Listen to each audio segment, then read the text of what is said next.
This is one of the most glorious and famous beaches in British history. The sand stretches unbroken as far as the eye can see. It's colonised by surfers, windsurfers, kite flyers and families. Yet I think relatively few people would recognise this beach. That's because I'm not in the UK, I'm at the northern tip of France. This is Dunkirk.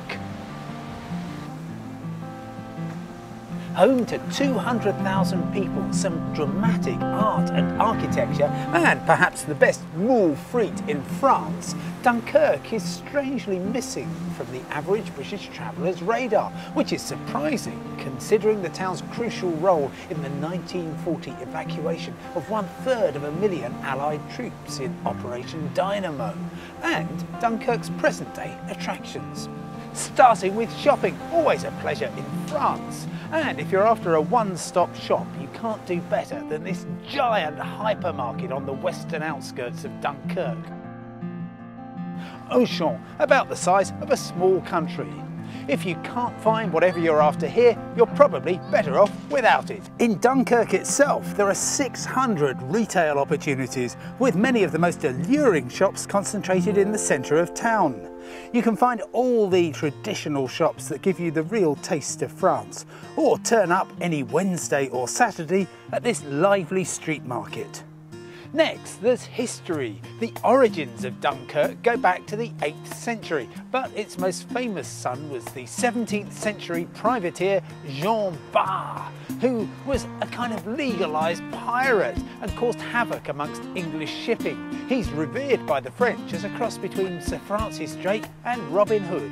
And the maritime tradition is still celebrated in the shape of this beautiful three-masted schooner, the Duchesse Anne. As with almost any French town, you need not look far for characterful, good value accommodation. Dunkirk has plenty of choice. Some hotels are overlooking the harbour, others have spectacular sea views, and there's also this one, recently refurbished and just a short walk from the centre of town. And if you venture just a short way beyond the town itself, you can find a little treasure like this one just outside Dunkirk, a 4-star property that oozes luxury. Lieu d'art et action contemporaine, which loosely translated means that this is Dunkirk's hidden valley full of modern art.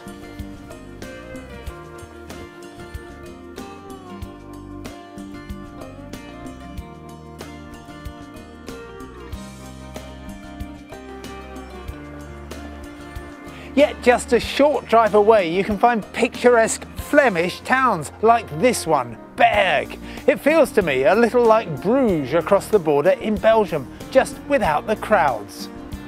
Berg remains somehow an unspoilt medieval town. It's renowned for its fromage and its saucisson, and every carnival day the mayor throws pork sausages to the hungry peasants.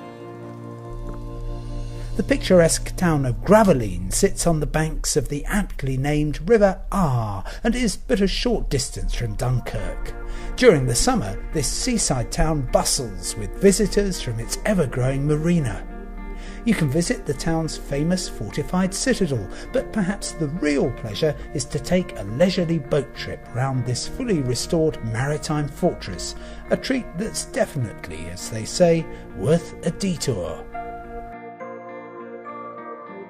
Eating out in Dunkirk can be a real adventure. There's more than 150 restaurants to choose from, and given the geographic location, you can expect a blend of classical French and Flemish cuisine, with dishes such as potjevlesh, which is easier to eat than it is to pronounce, a delicious mix of chicken, rabbit, pork and veal. Of course, the strongest suit has to be seafood. This is, after all, one of France's top 3 ports. And here at La Réserve, dinner can be an artistic experience.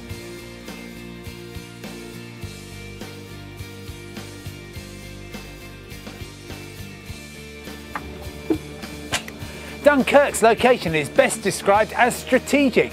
Paris is 3 hours drive due south from here, and beyond that the Mediterranean.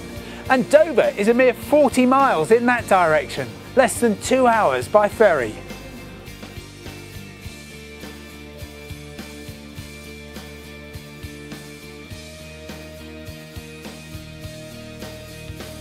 I've tried all the ferry options from Dover, and I must say that Dunkirk strikes me as a lot more manageable than Calais. With only one ferry operator, there's less scope for confusion, and cars and trucks are very effectively segregated.